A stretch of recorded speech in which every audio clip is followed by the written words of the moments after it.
Have you noticed that when you truly start to change, people around you get uneasy?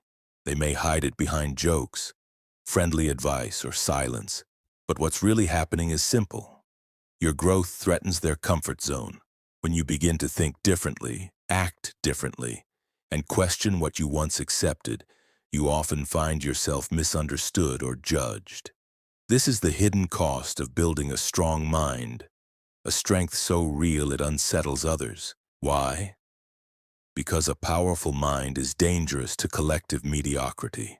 It challenges ready-made truths, refuses easy answers, and exposes the weakness of those who live on autopilot.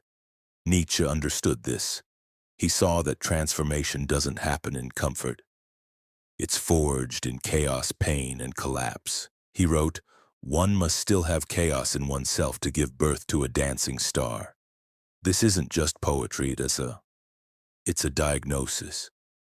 True strength is born when you face suffering head-on, when you stop wishing for an easier life and start wishing to be stronger. Think about it. Your biggest growth came when things fell apart, not when life was easy. Nietzsche didn't romanticize suffering. He used it as a tool. If you can change your relationship with pain, failure, and loneliness, you can shape an indomitable spirit. But chaos alone isn't enough. Without an inner center, it can destroy you. That's why Nietzsche's most radical idea, the death of God, matters. He wasn't killing a deity. He was killing the illusion that meaning comes from above. Without that illusion, there's no one to blame, no one to save you. It's all on you. This is terrifying, but also liberating. When you realize no one is coming, something awakens. You begin to think, act, and live on your own terms. Nietzsche called the one who masters this the Übermensch.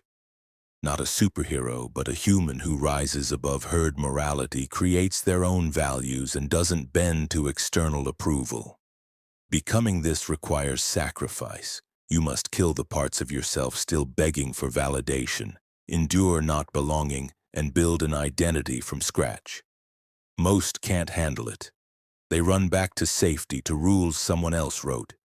Nietzsche himself lived isolated and misunderstood. But in that isolation, he found freedom. The stronger you become, the lonelier you may feel. Not because you choose isolation, but because the world won't know how to deal with you. True freedom often means walking alone. And in that solitude, you'll see what others don't. And that will threaten mediocrity. Collective mediocrity resists anyone who rises above it.